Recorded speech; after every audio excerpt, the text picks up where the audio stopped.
A picture, as they say, is worth 1,000 words. Here's what Ben & Jerry's tweeted out yesterday with the caption as follows.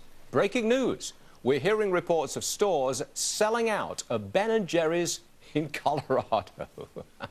Does someone have the munchies in Denver, we ask? It's an obvious reference to the sale of marijuana for recreational use. We thought we'd bring you that on a very snowy Friday morning. Back to the big story. Two big headlines this morning concerning your privacy on the internet. First off, Facebook is facing a class action lawsuit. It's accused of intercepting users' private messages and handing that data over to marketers and advertisers. Second story. The Department of Justice spending more than $500,000 on an enhanced LinkedIn profile that will give them access to the profiles of all 250 million LinkedIn users. You have no expectation of privacy online. Well, maybe you should, but you don't. It's gone. But you should surely expect the companies who have access to your private information to keep it secure. Bill Harris is here. He's the former PayPal CEO. He knows a few things about the internet and security and privacy, don't you? Yes. Yes, you do. There's a distinction. Facebook reads your posts, gathers the information, sells it. Yes. There's a lawsuit about that. Yes. I say that your privacy, in that sense, has gone. You've lost it. It's not there anymore. But we should expect privacy of our personal information. My mother's maiden name, for example, my social security number. That I demand to be secure. Okay? I agree 100%. Okay. So what are you going to tell us? I'm going to tell you that the Facebook, so I don't know all the details and all that, but from what I know, I think the Facebook activity is simply wrong. They should not do that. Okay?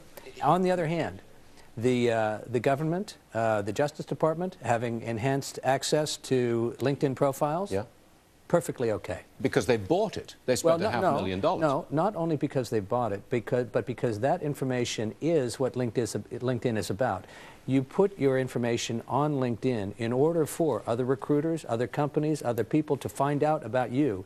The information you're putting on LinkedIn is meant to be public, and other companies who are recruiting are buying the same access to the same data. Liz? Facebook, in its terms of service, explicitly says we may enable access to public information, your public information, that has been shared with our users. So they do disclose in the terms of service what they plan to do with the information. They also say, hey, you choose to be on a public site, your information is likely public. Now, they do say they will strip out your personally identifiable information and keep that secure. But as to the links, this is what's at issue with the lawsuit. If it's like a website and you send that website in a link, you send that link along, they are essentially, the lawsuit says they're scanning that information to sell it to advertisers. So Liz has made the point, Bill, that in the fine print, you're accepting the terms and conditions of going on Facebook, and they're allowed to read your posts. And you say that they shouldn't? Yeah, they shouldn't. But if they don't, not right.